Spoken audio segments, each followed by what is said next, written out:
E se aquela ideia de que o trabalho dignifica, de que é preciso suar a camisa, estivesse errada? E se a nossa obsessão por produtividade fosse, na verdade, uma estranha loucura? Pois é, hoje a gente vai mergulhar num texto de 1883 que diz exatamente isso. E o mais chocante é o quão relevante ele soa para o nosso mundo de hoje, esgotado de tanto trabalhar. Vamos começar com esta frase do autor, Paul Lafargue, que já chega com os dois pés na porta. Ele não faz rodeios, ele chama o nosso amor pelo trabalho, a nossa tão valorizada ética de trabalho, de uma estranha loucura. E o que torna tudo isso ainda mais impressionante é que essa frase não saiu de um artigo recente sobre burnout. Não, ela foi escrita em 1883. Então fica a pergunta: como é que essa loucura, como ela chama, começou? De onde veio essa ideia? Então, vamos lá. Como é que o trabalho, que já foi visto como algo a ser evitado, se tornou essa virtude quase sagrada? Nesta primeira parte, vamos acompanhar essa transformação surpreendente de algo desprezado a um verdadeiro dogma. Aqui dá para ver uma inversão completa de valores. Na Grécia Antiga, por exemplo, o trabalho braçal era visto como algo menor, coisa de escravo. O cidadão livre, esse se dedicava a exercitar a mente e o corpo.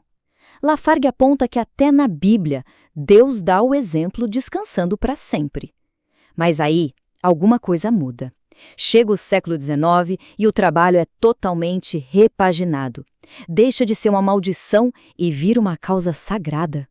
E aqui está um ponto central que o Lafargue identifica: uma hipocrisia gigantesca. Porque esse novo evangelho do trabalho, na verdade, não era para todo mundo. Para a classe trabalhadora, a mensagem era de sacrifício, de trabalhar sem parar. Já para a classe capitalista, aí a moral era outra. Era sobre aproveitar o lazer e consumir tudo aquilo que o trabalho dos outros produzia. Agora, vamos ver como essa ideia se refletiu na vida real. Qual foi o custo humano desse tal dogma do trabalho? Porque o autor não fica só na teoria, ele nos leva para dentro das fábricas do século XIX. A linguagem que ele usa é brutal. As fábricas não são vistas como lugares de oportunidade, mas como prisões, como casas de correção ideais, onde as pessoas eram basicamente forçadas a trabalhar até à exaustão total. E que tipo de prisão era essa? Bem, em algumas fábricas na França, a jornada de trabalho podia chegar a 16 horas.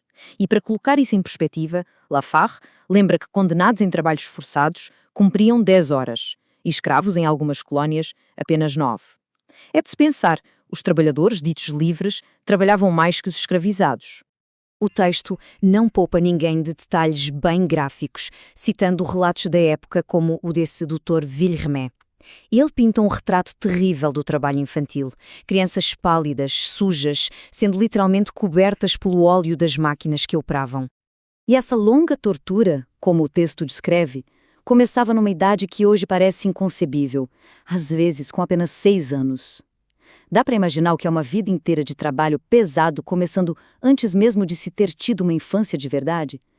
Tudo isso sacrificado no altar do trabalho. E a miséria, claro, não acabava quando se saía da fábrica. As condições de vida eram igualmente brutais. Famílias inteiras vivendo amontoadas num único quarto, dormindo em palha no chão. O resultado, como se pode ver no final da tabela, era uma taxa de mortalidade infantil assustadora. Metade dos filhos dos tecelões nem chegava a completar 2 anos de idade. É aqui que chegamos ao argumento mais paradoxal de Lafargue. Ele defende que todo esse trabalho frenético não levou à prosperidade. Pelo contrário, ele gerou crises económicas e, no fim das contas, mais miséria. Ele descreve um ciclo vicioso bem claro. Primeiro passo, os trabalhadores, motivados por essa ideia de que trabalhar é bom, produzem mais e nós. Segundo passo, o mercado fica saturado de produtos, não tem gente para comprar tudo aquilo. Terceiro passo, para não irem à falência, as fábricas fecham. E qual o resultado final? Os mesmíssimos trabalhadores que criaram toda aquela abundância acabam desempregados e passando fome. E aqui está o ponto central da crítica dele. Na visão de Lafargue, os trabalhadores estavam tão doutrinados por essa ideologia do trabalho que nem percebiam que era o próprio excesso de trabalho deles a causa do seu sofrimento. Era como se estivessem presos numa armadilha ideológica. Então tá, Diante desse ciclo de miséria, qual seria a solução para o Lafargue? É aqui que ele apresenta sua ideia mais famosa e, sem dúvida, a mais provocadora. Ele propõe o direito à preguiça. E calma, não se trata de defender a indolência ou não fazer nada da vida. É uma proposta muito mais profunda, a de reformular radicalmente a nossa relação com o trabalho. É sobre reivindicar o tempo livre, o lazer, não como um luxo, mas como um direito fundamental, essencial para sermos humanos de verdade. Certo, mas e na prática?